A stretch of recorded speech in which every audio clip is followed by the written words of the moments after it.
Okay so very good morning to all of you. આજે આપણે special subject વિશે થોડુંક ડિસ્કશન કરવાના છીએ. સબ્જેક્ટ મીન્સ જે વસ્તુ ઓલરેડી તમે શીખી ગયા છો, રાઈટ. એફવાય ની અંદર સીએફ ની અંદર તમારે આ ટોપિક આવતો હતો, location based services, right. Simple language ની અંદર કહેવા જાય તો લોકેશન એકચ્યુઅલી ફાઇન્ડ થાય તો શેના થ્રુ ફાઇન્ડ આઉટ થઈ શકે? બટ ઓબ્વિયસ છે જીપીએસ થ્રુ ફાઇન્ડ થાય. તમે લોકો ટીવીમાં છો, હવે તમને આઈડિયા હોવો જોઈએ. ઓકે, સો જીપીએસ ની ફૂલ ફોર્મ આઈ ડોન્ટ જરૂર નથી લાગતી કે છતાં પણ કહી દઈએ, ગ્લોબલ પોઝિશનિંગ સિસ્ટમ. જીપીએસ નું ફૂલ ફોર્મ આ રીતે થાય. ઓકે, સો જીપીએસ થી તમે કેટલી વસ્તુ કરી શકો, રાઈટ. એટલો બધી વસ્તુ જે છે એ આખો પોર્શન જે છે એ આપણે આજે આ ચેપ્ટર ની અંદર શીખવાનું છે, અથવા તો આજના ટોપિક ની અંદર આપણે એ વસ્તુ શીખશું, રાઈટ. બેઝિકલી અત્યારે થિયરિકલ લેક્ચર રહેવાનો છે. પહેલા તો તમને એટલીસ્ટ એ આઈડિયા હોવો જોઈએ કે જીપીએસ એક્ઝેક્ટલી વર્ક કઈ રીતે કરે, રાઈટ. અગેન રિપીટિંગ, જીપીએસ નું ફૂલ ફોર્મ થાય ગ્લોબલ પોઝિશનિંગ સિસ્ટમ. ઓકે, અને ઈ જીપીએસ ઉપરથી પછી આપણે લોકેશન બેઝ સર્વિસીસ જે છે એનો યુઝ કરશું આપણા એન્ડ્રોઈડની એપ્લિકેશનની અંદર. નાઉ ક્વેશ્ચન થાય કે સર આપણા એન્ડ્રોઈડની અંદર જીપીએસ નું શું કામ? તો ઘણો બધો પાર્ટ છે જીપીએસ ની અંદર, ઘણા બધા પોર્શન છે કે જેનો યુઝ આપણે એન્ડ્રોઈડ ની અંદર કરશું. ઓકે, ફોર એક્ઝામ્પલ, તમે લોકો અત્યારે રેગ્યુલરલી યુઝ કરો છો વોટ્સઅપ ની અંદર, આપણે કોઈને કેવું હોય કે ભાઈ આ જગ્યા પર પહોંચી જશે, તો આપણે તમને આઈડિયા હોય તો આપણે વોટ્સઅપ ની અંદરથી લોકેશન એને સેન્ડ કરીએ છીએ, રાઈટ. અને પછી જે કઈ પર્સન હોય એ પર્સન પોતે એ લોકેશન પર ક્લિક કરે એટલે મેપમાં ઓપન થઈ જાય અને પછી ડાયરેક્ટલી જગ્યા ઉપર આવતો રહે છે, રાઈટ. સિમિલરલી એ જ રીતે તમારે ફોર એક્ઝામ્પલ હું એમ કહું કે મારે જેતપુરથી રાજકોટ જવું છે, તો જેતપુરથી રાજકોટ જવાના ઘણા બધા રસ્તા છે, રાઈટ. ઘણા લોકો એમ કે સીધા જેતપુર, વીરપુર, ગોંડલ ને રાજકોટ એમ જવાય. ઘણા લોકો ઊંધા હોય, એ લોકો એમ કે આપણે એક કામ કરીએ, ઉપલેટાથી જઈને જઈએ, રાઈટ. ઉપલેટા અને જામકંડોળા અને પછી કાલાવડ ને પછી ત્યાંથી રાજકોટ. નો ડાઉટ દૂર પડે, બટ ખાલી જસ્ટ ઇન્ફોર્મેશન માટે એમ કે રાજકોટ જવાના ઘણા બધા રસ્તા છે, રાઈટ. સો તમે પેલા મેપ ઉપર ફાઇન્ડ આઉટ કરશો, રાઈટ, કે ભાઈ જેતપુર ટુ રાજકોટ, તો તમને ડાયરેક્ટ લોકેશન જે સૌથી નજીકમાં નજીક હશે, રાઈટ, એ રસ્તો બતાવશે. એટલે બટ ઓબ્વિયસલી આપણો પોર્ટ્રેક રોડ જે છે એ તમને બતાવશે, રાઈટ. બટ પછી એના પાછળ નેક્સ્ટ બીજો પણ ઓપ્શન બતાવશે, રાઈટ, કે તમારે બીજો દૂર થોડોક રસ્તો લેવો હોય તો આ છે, આ રૂટ જે છે થોડોક આમ છે, આ રૂટ ઉપર ટોલ નાકા એવું બધું આવે છે, એ બધી વસ્તુ. સો કહેવાનો મિનિંગ એવો થાય કે એ લોકોને ખબર ક્યાંથી પડી, રાઈટ. નેટ એટલે કે જે કે જીપીએસ છે તો એને ખબર કેમ પડી કે આ લોકેશન અહીંયાથી આટલું દૂર છે, રાઈટ. કે જેતપુરથી રાજકોટ એક્ઝેક્ટલી આ 72 કિલોમીટર કેમ ખાઈ, એને કેમ ખબર પડી? તો એની પાછળ રીઝન જે છે એ તમારા હાથમાં જે ડિવાઇસ હોય ને, રાઈટ, એ જ છે એની પાછળનો રિસ્પોન્સિબલ પર્સન. તમારો ફોન જે હોય ને, જેમાંથી તમે સર્ચ કરાવડાવો છો, એ જ જે છે એ તમારું મેઇન ડિવાઇસ છે, જે તમને તમારા આખા વર્લ્ડ ની અંદર, રાઈટ, તમારું પરફેક્ટ લોકેશન જોતું હોય તો તમારા ફોનથી જ તમે મેળવી શકો. સો એ હું તમને સમજાવું છું કે એક્ઝેક્ટલી પહેલા જીપીએસ વર્ક કઈ રીતે કરે. આ આપણા આઈટી વાળા માટે બહુ જ ઇમ્પોર્ટન્ટ વસ્તુ છે. આપને એટલીસ્ટ એટલી તો ખબર હોવી જ જોઈએ કે જીપીએસ કઈ રીતે કામ કરે, કારણ કે એના કેટલા બધા યુઝીસ છે, રાઈટ. અત્યારે તો આપણે ખાલી ફોન ઉપર મેપ ને એ બધું જોતા હોય છે એટલે આપણે ખબર હોય, બટ ફોન સિવાય બીજા ઘણા બધા યુઝીસ છે. ઓકે, ફોર એક્ઝામ્પલ ઇન્ટરનેટ ક્યાંથી હાલે, રાઈટ. ઓકે, ઈ છોડો, પછી આપણે બીજું જોતું હોય, આપણે કારની અંદર પણ આપણે ડ્રાઇવિંગ કરતા હોય તો આપણે ત્યાં પણ મેપ ફાઇન્ડ આઉટ કરીએ છીએ, મેપની અંદર એ બધી વસ્તુ ગોતીએ છીએ, તો એ બધું ક્યાંથી ચાલે? આ ટેલિકોમ્યુનિકેશન જે આખી સિસ્ટમ છે, ઓકે, આપણે ખબર પડે ને આવડિયા મોબાઈલ ફોન પર જે બધી વાત કરીએ છીએ એ બધી, તો એ બધી ક્યાંથી આવે? તો બટ ઓબ્વિયસલી બધી જ વસ્તુ સેટેલાઇટ થ્રુ જ કમ્પેરિઝન થતી હોય, રાઈટ. સેટેલાઇટ થ્રુ જ બધી કેપ્ચર થતી હોય અને પછી આપણે રિસીવ કરતા હોઈએ. સો બધી જ વસ્તુ ટોટલી ડિપેન્ડ કોના ઉપર રહેશે? ટોટલી સેટેલાઇટ્સ ઉપર ડિપેન્ડેડ રહેશે. આપણા પૃથ્વીની અરાઉન્ડ જે છે, આખી પૃથ્વીની જે એટમોસ્ફિયર હોય ને એની ઉપરની સાઈડની અંદર, એટલે અમુક કિલોમીટર્સ ઉપર, રાઈટ, આકાશની ઉપર વાત કરું છું હું ટૂંકમાં. એટલે આકાશ ઇન ધ સેન્સ કે આપણે પૃથ્વી જે હોય ને એની રાઉન્ડ, ફરતે રાઉન્ડ, હું તમને એક વિડીયો બતાવીશ, રાઈટ. ત્યાં ટોટલ 32 સેટેલાઇટ છે ને એ કન્ટિન્યુઅસલી ફરતા રહેતા હોય, રાઈટ. અને જ્યારે પણ તમે કઈ વસ્તુ સર્ચ કરાવો, તો જ્યારે પણ વસ્તુ સર્ચ કરીએ એટલે એ 32 સેટેલાઇટમાંથી મિનિમમ 3 કે 4 સેટેલાઇટ તમારો ફોન કનેક્ટ થાય, રાઈટ. હવે 3 કે 4 સેટેલાઇટ તમારો ફોન કનેક્ટ થાય એટલે તમારું એક્ઝેક્ટ લોકેશન જે છે એ મળી જાય. ઓકે, સો આ રીતે જે છે એ તમારું લોકેશન બેઝ સર્વિસીસ કામ કરતું હોય છે. આપણે પહેલા તો એક કામ કરીએ, જોઈ લઈએ કે જીપીએસ ની અંદર કઈ કઈ વસ્તુ હોય. ઓકે, હું તમને પહેલા એક કામ કરું, એક ઇમેજ બતાવું પહેલા તો, એટલે તમને આઈડિયા આવે કે હું શું કહેવા માંગુ છું. જસ્ટ વેઇટ, હું તમને એક ઇમેજ ફાઇન્ડ આઉટ કરીને દેખાડું છું. ઓકે, ઓલરેડી છે જ મારી પાસે. So this is GPS GIF. હા, જીઆઈએફ એટલે થોડીક એનિમેશન ટાઈપની ઇમેજ હશે. સી, આ આપણી પૃથ્વી હોય, રાઈટ? એના અરાઉન્ડ જે છે એ ટોટલ 32 સેટેલાઇટ જે છે એ કન્ટિન્યુઅસલી મૂવમેન્ટ કરતા હોય છે, રાઈટ? હવે આ જે લોકેશન જે છે એના ઉપરથી જુઓ, આપણે આ રીતે ડિસ્પ્લે કરીને દેખાયું છે કે મિનિમમ તમે જ્યારે પણ પૃથ્વી રોટેટ થતી હોય, રાઈટ, ત્યારે આ 32 સેટેલાઇટ જે છે જો આ બધા આમથી આમને બધી ફરતા રહેતા હોય. પણ ગમે ત્યારે કોઈ પણ જગ્યાએથી તમે કોઈ પણ વસ્તુ સર્ચ કરશો એટલે મિનિમમ 3 કે 4 સેટેલાઇટ તમે કનેક્ટ થશો, ઓછામાં ઓછા. એમ પછી ઘણા બધા એવું થઈ શકે, વધારે પણ થઈ શકે. જો અહીંયા દેખાડે છે 4 5 6 7 8 9 10, right? So A depends on situation કે તમે કઈ જગ્યાએથી સર્ચ કરીને રાખો છો, એના ઉપર એક્ઝેક્ટલી ખબર પડે કે તમારા કેટલા લોકેશન જે છે સર્ચ થયા, રાઈટ? સો હવે આપણે પહેલા વાત કરતા હતા કે આપણા જીપીએસ ની અંદર કેટલી કેટલી વસ્તુ હોય છે.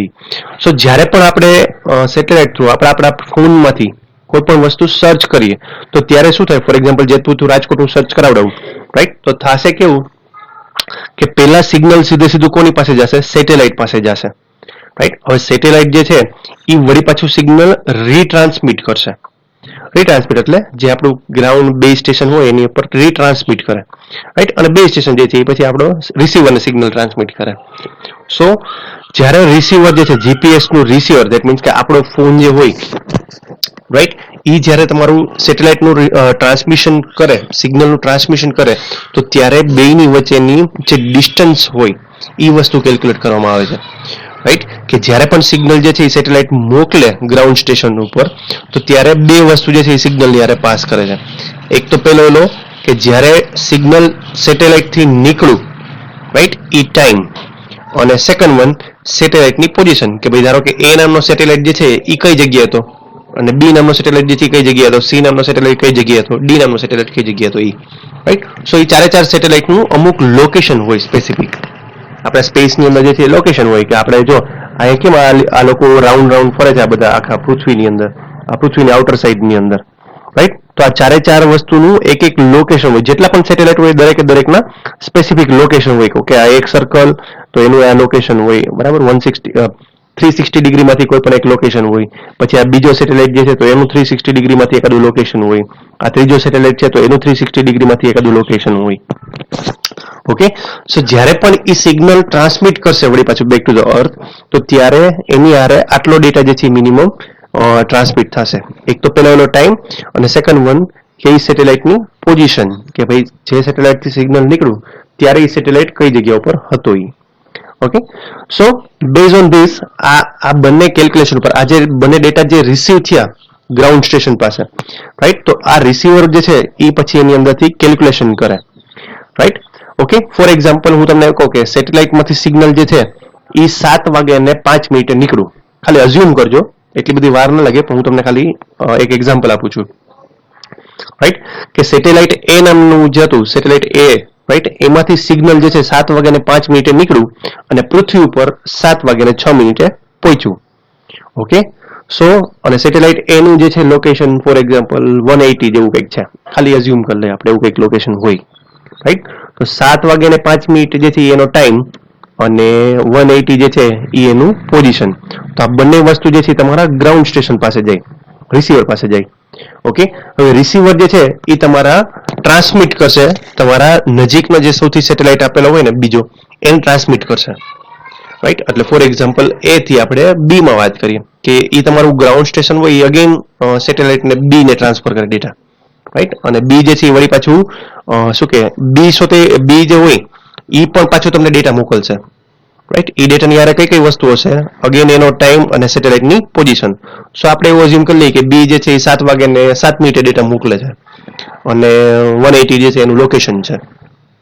તો હવે જે તમારો રિસીવર હોય, રાઈટ, એ રિસીવર પેલો એનો ડેટા અને બી નો ડેટા, આ બેની વચ્ચે સબસ્ટ્રેક્શન કે કાંઈ પણ જે છે એવું કેલ્ક્યુલેશન કરી અને તમારી એક્ઝેક્ટ લોકેશન જે છે એ ફાઇન્ડ આઉટ કરીને દેશે. ઓકે, સમજાવો કઈ રીતના કરશે. પેલા બંને સિગ્નલ પાસેથી બંને જે સેટેલાઇટ જે છે એ બંને સેટેલાઇટ પાસેથી ડેટા રિસીવ કરશે, રાઈટ, અને રિસીવ કરી અને પછી બે ની અંદરથી જે છે કે કંઈ પણ પ્લસ માઇનસ કરી અને તમારું લોકેશન પછી તમને ફાઇન્ડ આઉટ કરીને આપશે. સો આ રીતે જે છે તમારું લોકેશન ફાઇન્ડ આઉટ થતું હોય છે. ઓકે, હું તમને એક બહુ સરસ મજાનો વિડીયો બતાવું. એ વિડીયો સારું એવું કહી જાય છે.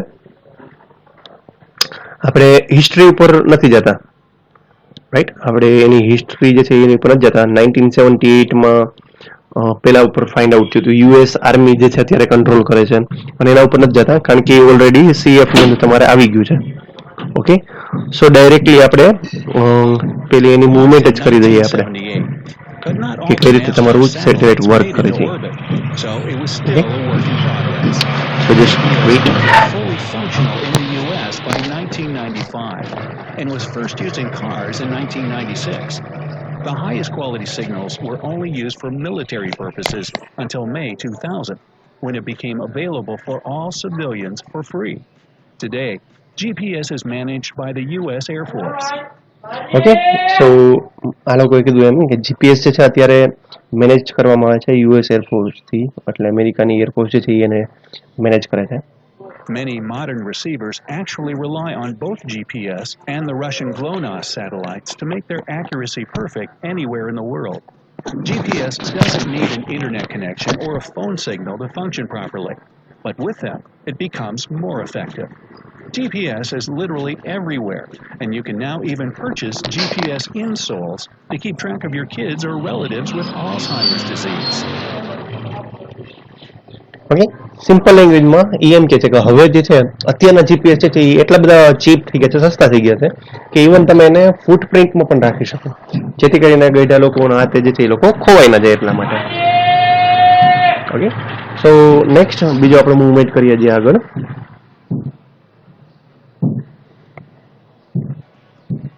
How does it work? Well, to put it simply, GPS is a system that has three basic parts: satellites, ground stations, and receivers. Okay, so આ ત્રણ પાર્ટ છે એના છે મેજરલી ત્રણ પાર્ટ છે આપણા જીપીએસના કે જેના ઉપર આખું જીપીએસ વર્ક કરતું હોય છે. કઈ કઈ વસ્તુ તો કે પેલું satellite, second one ground station અને થર્ડ વન જે આપણું રિસીવર છે એ, રાઈટ. સો સેટેલાઇટ જે છે ગ્રાઉન્ડ સ્ટેશન ડેટા ટ્રાન્સમિટ કરશે અને તમારા રિસીવરને ડેટા ટ્રાન્સમિટ કરશે. Satellites today are like the stars and constellations that our ancestors used to find out their location. They're supposed to be in a certain place at a certain time, and this is important. Ground stations use radars to find out if the satellites really are where they're supposed to be. A receiver in your phone or in your car is following signals from the satellites to determine how far it is from them. When it finds out how far you are from 4 or more GPS satellites, it can tell exactly where you are with an accuracy within feet or even inches. Okay, so મેં તમને કીધું હતું એમ કે જ્યારે પણ આપણે data જે છે એ રિસીવ કરીએ છીએ અને બે કે ત્રણ કે ચાર સેટેલાઇટ હારે કનેક્ટ થઈ જાય ને, રાઈટ, તો ચાર સેટેલાઇટ હારે કનેક્ટ થઈ જાય તો એનું એક્ઝેક્ટ લોકેશન આપણે જોતું હોય તો મળી શકે. ઓકે, સો કઈ રીતે મળે એ આપણે હમણાં જોઈએ પાછું. આ બહુ સરસ મજાનો વિડીયો છે, હું તમને આની લિંક પણ શેર કરી દઈશ, રાઈટ.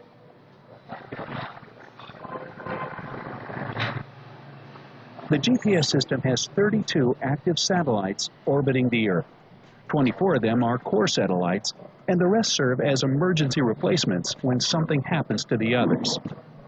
ઓકે, સો આપણે કીધું તો એમ કે ટોટલ 32 સેટેલાઇટ્સ ઓપરેશનલમાં હોય, એમાંથી 24 જે છે એ એક્ટિવ હોય છે અને 8 જે છે એ કદાચ આડાવડા કોઈ એકાદો ખોટું થાય તો એના માટે કામ કરે, રિપ્લેસમેન્ટ માટે કામ આવે છે એ છે. They need constant maintenance and sometimes repairs. But even with all that, they only last about 10 years. GPS works in any weather, rain or shine, but there is one important condition. A receiver on Earth has to see at least 4 satellites to calculate an accurate location. Okay, so મેં તમને કીધું તો એમ કે તમારે જો exact location જોતું હોય તો મિનિમમ 4 સેટેલાઇટ હારે તમારું રિસીવર જે છે કનેક્ટ થવું જોઈએ, રાઈટ. 4 સેટેલાઇટ હારે તમારું રિસીવર જે છે કનેક્ટ થઈ જાય તો તમને સૌથી બેસ્ટ રિઝલ્ટ મળશે, રાઈટ. એટલે જ તમે જુઓ ક્યાંક તમે જંગલમાં કે એ જગ્યાએ ગયા હોય ને, રાઈટ, તો બની શકે કે એ કદાચ કનેક્ટ ના થાય, સેટેલાઇટ કનેક્ટ ના થાય, તો તમને કોઈ પણ લોકેશન, કોઈ પણ રસ્તો તમને મળે નહીં, રાઈટ. તો રસ્તો ના મળે એટલે એનું પ્રોપરલી આઉટપુટ પણ ના આવે. સો 4 સેટેલાઇટ જે છે એ બહુ ઇમ્પોર્ટન્ટ છે. 4 ના બદલે 3 કનેક્ટ થાય તો શું થાય એ આપણે હમણાં જોઈએ વિડીયોમાં આગળ. Because the GPS uses a trilateration mechanism. No worries, folks. It sounds complicated, but I'll explain it in a second. 2D and 3D trilateration. So, okay, so બે પાર્ટ્સ છે. 2D trilateration is about calculating its latitude and longitude position on a map. Imagine you went for a run, Forrest Gump style, left your home in, say, Wisconsin, and made... okay, so એક ભાઈ જે છે for example એમ કે છે કે ભાઈ હું મારા ઘરેથી નીકળો, રાઈટ, અને હું કન્ટિન્યુઅસલી હાલતો જ ગયો અને ક્યાંક એકાદા સિટીની અંદર પહોંચી ગયો, ફોર એક્ઝામ્પલ વિન્કોન્સિન, રાઈટ. હવે ત્યાં જઈને આવ્યો પછી ખબર પડી કે આપણે તો ઘરથી બહુ જાજા બધા દૂર નીકળી ગયા છીએ. હવે કોકને પૂછીએ તો શું થાય છે જુઓ. Made your first stop after days of running. You know you're still in the US, but since GPS doesn't exist yet, you have no clue where exactly you are. So luckily, you run into a farmer and ask him. He doesn't answer directly, but gives you the first clue. You're 400 miles away from Boise, Idaho. Well, okay, so જ્યારે પણ આપણે ધારો કે આપણું એવું અસ્યુમ કરી લઈએ કે જીપીએસ આપણી પાસે છે જ નહીં, ઓકે, અને તમે બીજા કોઈ માણસને પૂછો કે ભાઈ હું અત્યારે એક્ઝેક્ટલી છું કઈ જગ્યાએ, તો એ તમને એમ કહે છે કે ભાઈ તમે બોઇઝો જે કરીને સિટી છે એનાથી 400 માઇલ્સ દૂર છો, 400 માઇલ જેથી દૂર છો.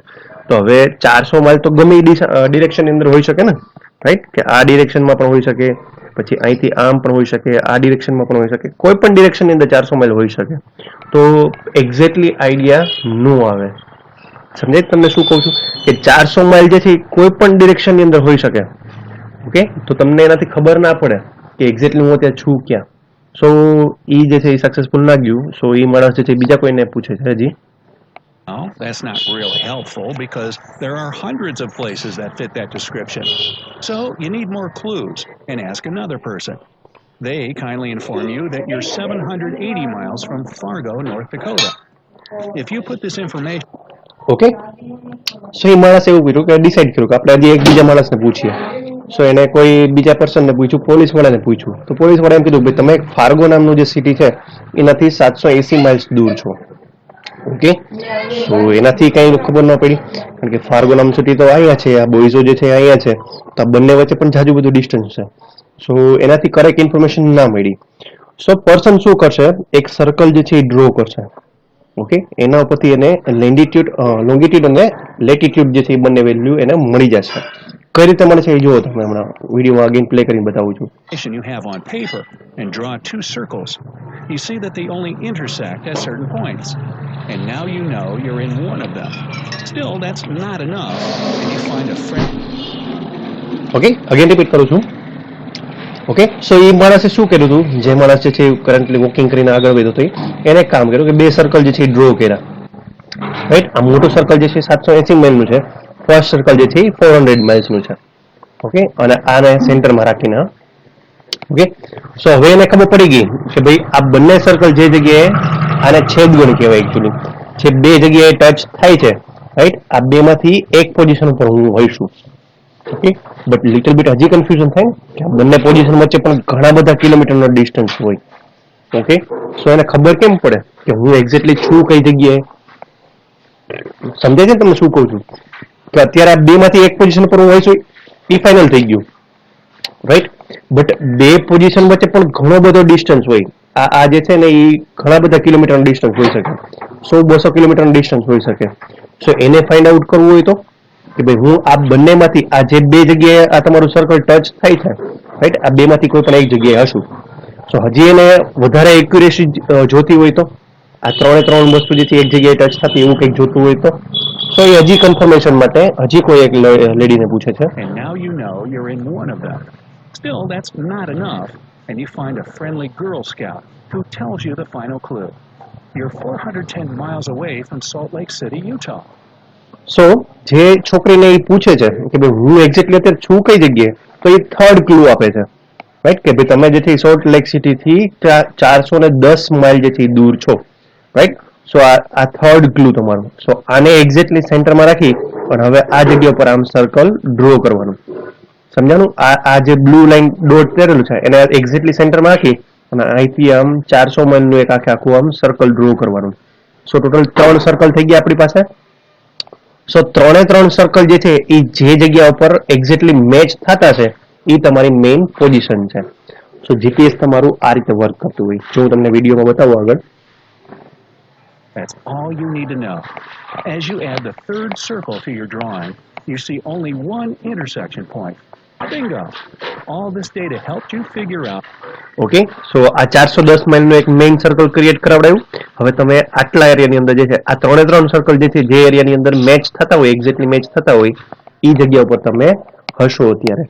સો જીપીએસ જે છે ને એ પણ તમારું સેમ આ જ રીતે વર્ક કરે, રાઈટ? કે તમારું સેટેલાઇટ જે છે તમે જ્યારે 2 કે 3 સેટેલાઇટ આરે કનેક્ટ થાવ, 3 સેટેલાઇટ આરે એટલીસ્ટ કનેક્ટ થાવ, એ સેટેલાઇટ દરેક સેટેલાઇટના અમુક એરિયા હોય, રાઈટ? કે ઓકે, એ નામના સેટેલાઇટનો એટલો એરિયા, બી નામના સેટેલાઇટનો આટલો એરિયા, સી નામના સેટેલાઇટનો આટલો એરિયા.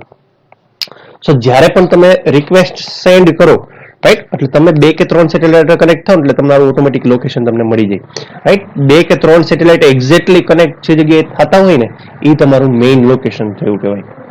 સમજાણું? એટલા માટે જ કહેવાય છે કે સેટેલાઇટ જે છે એની અંદર મિનિમમ 3 સેટેલાઇટ હોય ને તો તમને એક્ઝેક્ટ લોકેશન મળે.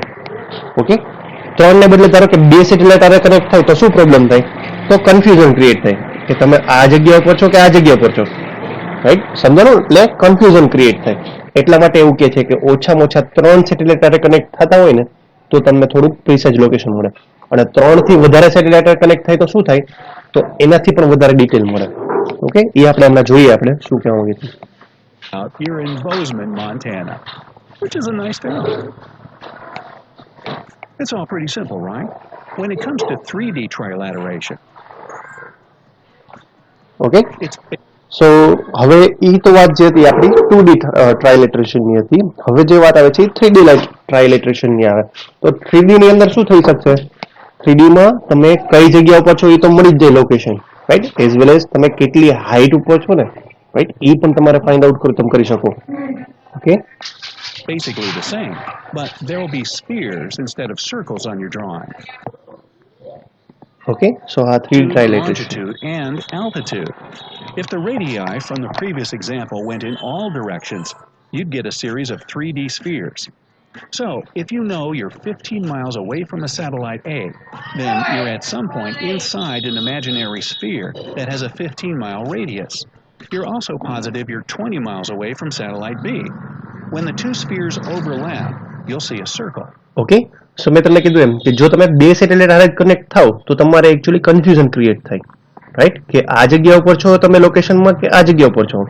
સો એટલા માટે તમારે મિનિમમ 3 સેટેલાઇટ હારે કનેક્ટ થવું પડે, રાઈટ? સો જેવું થર્ડ સેટેલાઇટ કનેક્ટ થશે એટલે 3 સેટેલાઇટ જે છે એ કોઈ પણ એક કોમન જગ્યા ઉપર કનેક્ટ થતા હશે.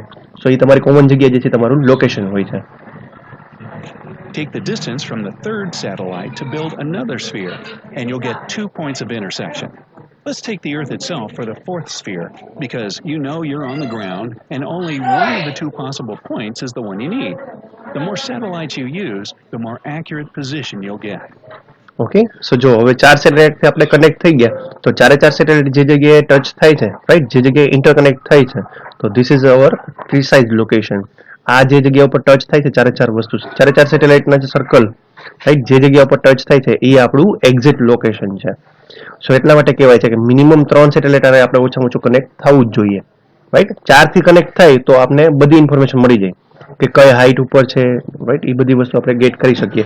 ઇવન કેટલી સ્પીડ છે, આપણે કારની કેટલી સ્પીડ છે એ પણ આપણે મેજરમેન્ટ કરી શકીએ જો 4 થી કનેક્ટ થાય તો, રાઈટ? 3 થી કનેક્ટ થાય તો ખાલી લોકેશન મળે તમને.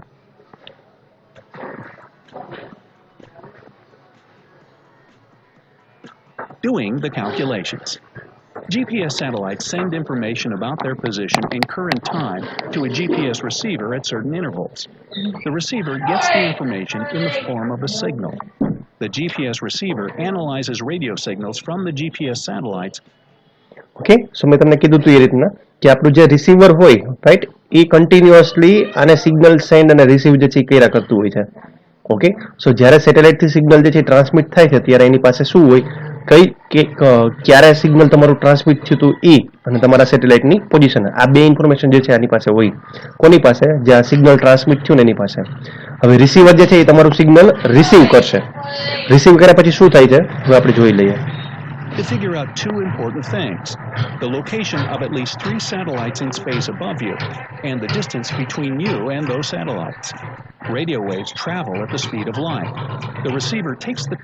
ઓકે, સો આપણે અત્યારે કન્ઝ્યુમ કરી છે કે સ્પીડ ઓફ લાઇટ બધા લોકોને ખબર છે 3 લાખ કિલોમીટર પર સેકન્ડની સ્પીડે સ્પીડ ઓફ લાઇટ જે છે વર્ક કરે છે. એકચ્યુઅલી 2.99 સમથિંગ કંઈક છે, બટ આપણે રફલી એટલું કન્સિડર કરી લઈએ કે 3 લાખ કિલોમીટર પર સેકન્ડની સ્પીડે, રાઈટ? એટલે હું ખાલી સેકન્ડ એમ બોલું ને ત્યાં સુધીમાં એ જે ટ્રાવેલ થયું હોય ને, સિગ્નલ ટ્રાવેલ થયું હોય એને 3 લાખ કિલોમીટર કાપી નાખ્યા હોય. સમજાય છે? તો એટલી સ્પીડે જે છે એ તમારું સિગ્નલ જે છે એ ટ્રાવેલ કરતું હોય છે, રાઈટ? સ્પીડ ઓફ લાઇટ જેને કહી શકાય એકચ્યુઅલી. એટલે બહુ સ્પીડી કામ કરતું હોય છે, આપણે જેટલું બોલીએ એમથી પણ વધારે. The time it took for the signal to travel from space to the Earth to calculate how far it's traveled. And it's not so simple.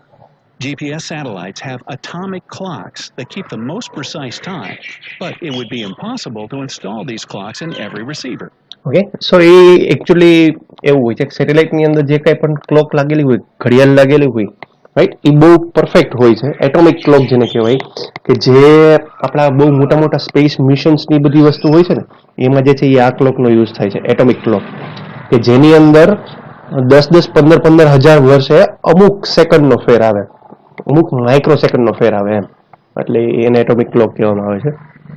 Okay, so atomic clock જે છે એ આપણા દરેકે દરેક ડિવાઇસમાં નાખવી પોસિબલ નથી, રાઈટ? એ બહુ costly હોય છે. તો એટલા માટે આપણે શું કરીએ છીએ, તમને યાદ હોય તો, તમને ખબર હોય તો આપણા ફોનની અંદર ડેટ એન્ડ ટાઈમનું જે સેટિંગ આવે ને, રાઈટ, એમાં ખબર છે ઓટોમેટિક ડેટ સેટિંગ આવે છે. જો તમે ઓપ્શન ટિક રાખો, સેટ ઓટોમેટિક ડેટ, તો એનું મિનિંગ શું થશે ખબર છે? કે એ ડેટ અને ટાઈમ જે છે એ ક્યાંથી લેશે? તમારા સીધા સેટેલાઇટ થ્રુ લેશે, રાઈટ? એટલે આપણે સેટેલાઇટ થ્રુ આપણે અત્યારે કન્સિડર કરીએ કે ડાયરેક્ટલી તમારો ડેટ એન્ડ ટાઈમ જે છે એ ક્યાંથી લેશે? સેટેલાઇટમાંથી કેપ્ચર કરી અને તમારા ફોનમાં ડિસ્પ્લે કરીને આપી દેશે. ઓકે, સો એ લોકો એવું કન્સિડર કર્યું છે. They cost somewhere between $50,000 and $100,000. Okay, so આ $1 લાખ એટોમિક ક્લોક આવે છે એ આપણે ફોનમાં નાખવી પોસિબલ નથી. સો હું અત્યારે આને જસ્ટ કરી દઉં છું, કટ કરી દઉં છું. Locations would be off by 6 miles more every day. Using at least 4 and not 3 satellites helps to solve both of the problems and to determine the precise locations of objects. When you use just 3 satellites and 3 spheres, they'll intersect at some point, even if you got the wrong numbers. When you have 4 spheres, there's no chance you'll get the wrong measurements. Okay, so એ again એ જ information repeat કરી કે જ્યારે 3 સેટેલાઇટથી તમે connect થાવ તો થોડોક અમથો ચાન્સીસ રહે કે થોડીક ઇન્ફોર્મેશન જે છે એ ખોટી બતાવી શકે. બટ જ્યારે 4 સેટેલાઇટથી તમે કનેક્ટ થઈ જાવ, ઓટોમેટિક જ હોય છે, આપણે હાથે કનેક્ટ કરવાનું હોતું નથી, રાઈટ? તો 4 સેટેલાઇટથી તમે ધારો કે કનેક્ટ થઈ ગયા તો તમને પરફેક્ટ લોકેશન જે છે તમને બતાવીને આપશે. One more thing. It's not only important to know how far the satellite is from the receiver, but where exactly the satellite is. This task isn't that hard, in fact, because satellites have predictable orbits. There's also a GPS almanac in the receiver that keeps track of where this or that satellite should be at any moment. The pole of the moon and the sun affect the orbits just a bit, but the Department of Defense takes care of that and sends updated information to all GPS receivers along with... okay, so આપણી પાસે એક ground station હોય છે જે તમારી continuously આ દરેકે દરેક સેટેલાઇટ જે હોય ને એની પોઝિશન જે છે એ ટ્રેક કરતું રહેતું હોય છે. ઓકે, સો એને ગ્રાઉન્ડ સ્ટેશન કહેવાય છે. અને ઘણીવાર એવું થાય છે કે ડેટા જે છે આ બંને વચ્ચે પણ રિસીવ ને સેન્ડ થતા હોય છે. Okay, so this is it. આ રીતે જે છે તમારું જીપીએસ વર્ક કરે છે. હું તમને આ વિડીયોની લિંક છે જે શેર કરી દઉં છું અત્યારે, જેથી કરીને તમને આઈડિયા રહે. તમે લોકો આ વિડીયો જે છે એ અગેન 1-2 વાર તમે મિનિમમ જોજો, રાઈટ? પછી આપણે જે છે અહીંથી થિયરી પોર્શન જે આપણું જે છે જીપીએસનું એ થોડુંક ચાલુ કરશું, અને પછી આપણા એપ્લિકેશનની અંદર જીપીએસનો યુઝ કઈ રીતે કરવો, રાઈટ? આપણે એવું ફાઇન્ડ આઉટ કરવું કે આપણે અત્યારે કઈ જગ્યાએ છીએ આપણી એપ્લિકેશનનો યુઝ કરીને, તો કઈ રીતે કરી શકીએ એ આપણે તમને પ્રેક્ટિકલમાં કાલે બતાવીશ. ઓકે, સો આજ માટે આટલું ઇનફ છે.